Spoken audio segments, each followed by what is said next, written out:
ኢትዮጵያ በዓመት 60 ሚሊዮን መንገደኞችን ያስተናግዳል የተባለው ግዙፉ የቢሾፍቱ ዓለም አቀፍ አውሮፕላን ማረፊያ ግንባታ ተጀመረ። ከወደ አሜሪካ በአሜሪካ ከተሞች የሚካሄደው ተቃውሞ ቀጥሏል። ኢሚግሬሽን ተቆጣጣሪዎች በአንዲት ሴት ላይ የፈጸሙትን ግድያ በመቃወም በተለያዩ የአሜሪካ ከተሞች ለሁለተኛ ቀን ተቃውሞ ቀጥሏል። ከወደ ኢራን በኢራን ተቃውሞ ተባብሶ ሲቀጥል ትራምፕ በድጋሚ ዝተዋል። በኢራን የሚካሄደው ህዝባዊ ተቃውሞ 2 ሳምንትን ባስቆጠረበት በአሁኑ ወቅት የአሜሪካው ፕሬዝዳንት ዶናልድ ትራምፕ በኢራን ላይ ከባድ ጥቃት እንደሚፈጽሙ በድጋሚ ተናገሩ።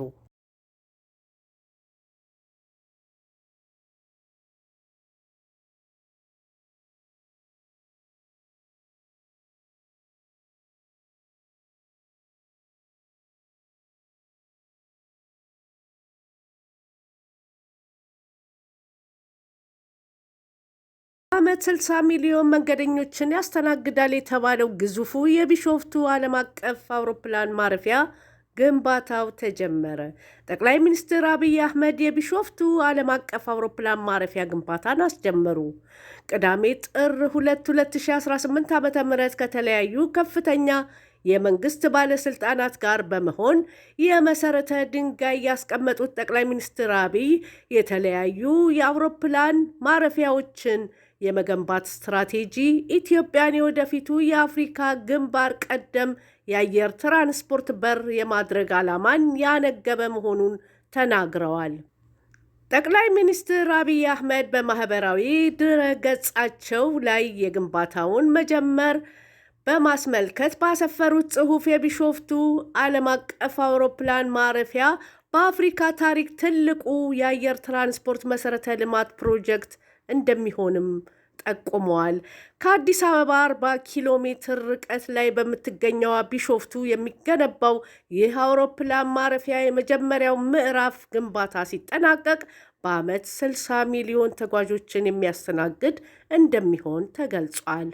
ግንባታው ሲጠናቀቅም አፍሪካን ከዓለም ቀዳሚ የአየር ትራንስፖርት መናኸሪያዎች አንዷ ያደርጋታል ያሉት ጠቅላይ ሚኒስትሩ በዓመት 110 ሚሊዮን መንገደኞችን የማስተናገድ አቅም ላይ እንደሚደርስ ገልጸዋል። የአውሮፕላን ማረፊያው መሰረተ ድንጋይ ሲጣል ከጠቅላይ ሚኒስትሩ ጋር ምክትል ጠቅላይ ሚኒስትር ተመስገን ጥሩነህ፣ የህዝብ ተወካዮች ምክር ቤት አፈ ጉባኤ ታገሰ ጫፎ፣ የፌዴሬሽን ምክር ቤት አፈ ጉባኤ ያገኘው ተሻገር፣ የኢትዮጵያ አየር መንገድ ስራ አስፈጻሚ መስፍን ጣሰው፣ የብልጽግና ፓርቲ ምክትል ፕሬዝዳንት አደም ፋራህ እና ሌሎችም ከፍተኛ የመንግስት ባለስልጣናት ተገኝተዋል። በአሁኑ ሰዓት በአዲስ አበባ የሚገኘው ቦሌ ዓለም አቀፍ አውሮፕላን ማረፊያ 25 ሚሊዮን የሚጠጉ መንገደኞችን በዓመት የማስተናገድ አቅም አለው። ከወደ አሜሪካ በአሜሪካ ከተሞች የሚካሄደው ተቃውሞ ቀጥሏል። የኢሚግሬሽን ተቆጣጣሪዎች በአንዲት ሴት ላይ የፈጸሙት ግድያን በመቃወም በተለያዩ የአሜሪካ ከተሞች ተቃውሞ ቀጥሏል።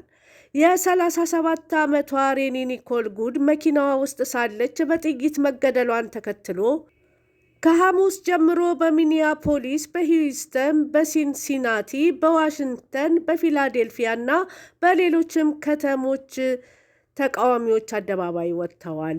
አንዳንዶች የስደተኞችና ጉምሩክ ተቆጣጣሪው ተቋም እንዲፈርስ የሚጠይቁ ጽሑፎች ይዘው የታዩ ሲሆን ሌሎች ግድያው በተፈጸመበት ቦታ ላይ አበባና ሻማ በመለኮስ የጸሎት ስነ ስርዓት ሲያካሂዱ ታይተዋል።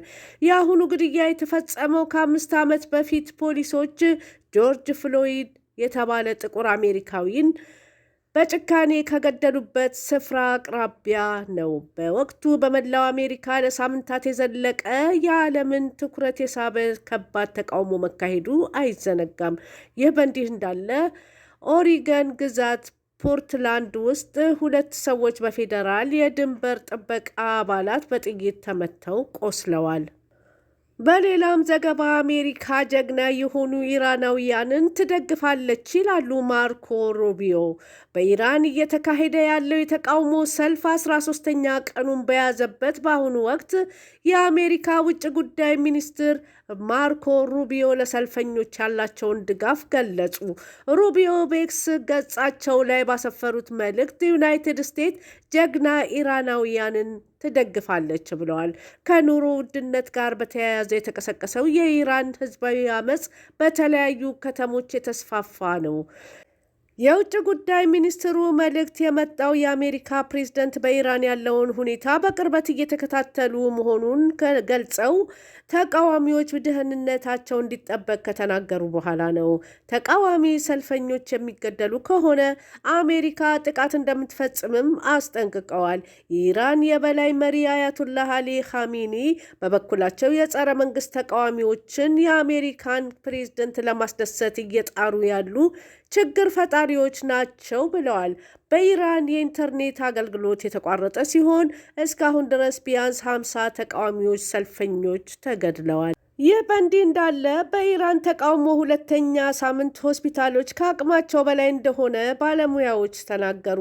ሁለተኛ ሳምንቱን በያዘው የኢራን ተቃውሞና የሀገሪቱ ባለስልጣናት የተቀናጀ ማስጠንቀቂያ ለተቃዋሚዎች እያወጡ ባለበት ሰዓት በሁለት ሆስፒታል የሚያገለግሉ የጤና ባለሙያዎች በቁስለኞች ሆስፒታሎች መጨናነቃቸውን ለቢቢሲ ተናግረዋል።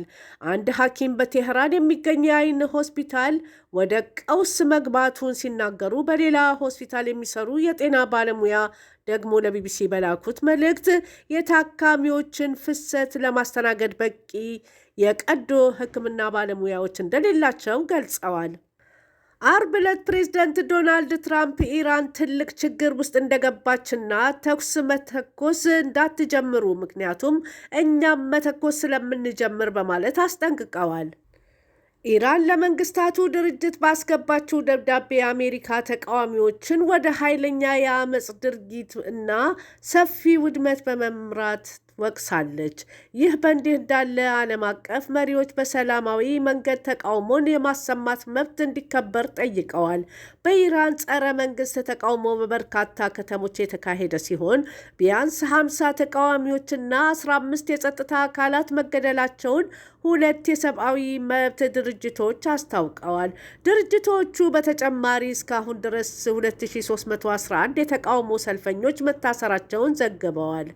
ቢቢሲ እና ሌሎች ዓለም አቀፍ መገናኛ ብዙሃን ኢራን ውስጥ መዘገብ የተከለከሉ ሲሆን ካለፈው ሐሙስ ጀምሮ አገሪቱ ሙሉ ለሙሉ በሚያስብል መልኩ የኢንተርኔት ግንኙነትን ዘግታለች። ይህም መረጃ ማግኘትንና ማረጋገጥን ፈታኝ አድርጎታል። በሳተላይት የኢንተርኔት ግንኙነት ከቢቢሲ ጋር የተገናኙ አንድ ሐኪም የቴህራን ዋና የአይን ልዩ ማዕከል ድንገተኛ አደጋዎች መጨናነቁን ተናግረዋል። አስቸኳይ ያልሆኑ እና የቀዶ ሕክምና አገልግሎቶች የተሰረዙ ሲሆን ባለሙያዎች ድንገተኛ አደጋ ላይ እንዲሰሩ ጥሪ ተደርጎላቸዋል። ቢቢሲ ከሌላ የጤና ባለሙያ ተንቀሳቃሽ ምስል እና የድምፅ መልእክት የደረሰው ሲሆን በርካታ ቁጥር ያላቸው ቁስለኞች ወደ ሆስፒታል እየመጡና ሆስፒታሉ ለማከም በቂ ባለሙያዎች እንደሌሉት ገልጿል። የጤና ባለሙያው አብዛኞቹ ታካሚዎች ግንባራቸውንና አይናቸውን በጥይት የተመቱ ናቸው ሲሉ ገልጸዋል። ተያይዞም የኢራን ውጭ ጉዳይ ሚኒስቴር በየትኛውም ዲሞክራሲ ውስጥ የተቃውሞ ሰልፍ ተፈጥሯዊ ነው አሉ። በሊባኖስ ጉብኝት እያደረጉ የሚገኙት የኢራኑ ውጭ ጉዳይ ሚኒስትር አባስ አራቂቺ የኢራን ሁኔታ በማዕቀብና በተወሰኑ ኢኮኖሚያዊ ጉዳዮች የተነሳ ችግሮች ቢኖሩም በአጠቃላይ ጥሩ የሚባል ነው አሉ። በመላ ሀገሪቱ ላለፉት 13 ቀናት እየተካሄደ ያለውን የተቃውሞ ሰልፍም በተመለከተ ሲናገሩ የተወሰነ የተቃውሞ ሰልፍ ኢራን ውስጥ እየተካሄደ ነው። የትኛውም መንግስት የተመሰረተው በህዝብ ሉዓላዊነትና ዲሞክራሲ ላይ ከሆነ ተፈጥሯዊ ነው። ህዝቦች በተቃውሞ የሚፈልጉትን ይገልጻሉ። እየሆነ ያለው ያ ነው ብለዋል። ውጭ ጉዳይ ሚኒስትሩ ከመደበኛው ህዝብ ውጭ ሌሎች ችግር የሚፈጥሩ አሉ፣ የህዝብ መገልገያዎችን የሚያወድሙ፣ እሳት የሚለኩሱና ጉዳዩ በጥንቃቄ መታየት አለበት ብለዋል። የኢራን የውጭ ጉዳይ ሚኒስትር በሌላ ቃለ መጠይቅ ላይ የእስራኤል ባለስልጣናት የሞሳድ ተሳትፎ እንዳለ እንዳለበት መናገራቸውን ጠቅሰው ወንጅለዋቸዋል። በኢራን ጸረ መንግስት ተቃውሞ ቢያንስ 50 ተቃዋሚዎች እና 15 የጸጥታ አካላት መገደላቸውን የሰብአዊ መብት ድርጅቶች አስታውቋል። ድርጅቶቹ በተጨማሪ እስካሁን ድረስ 2311 የተቃውሞ ሰልፈኞች መታሰራቸውን ዘግበዋል። ለአሁን ያለን መረጃ ይህን ይመስላል። ቪዲዮውን ላይክ እና ሼር ማድረግ አትዘንጉ። ለዚህ ቻናል አዲስ ከሆኑ ሰብስክራይብ እንዲያደርጉ በአክብሮት እጠይቃለሁ። በሌላ መረጃ እስክንገናኝ መልካሙን ሁሉ እመኝላችኋለሁ። አሰላሙ አሌይኩም ወራህመቱላህ ወበረካቱ።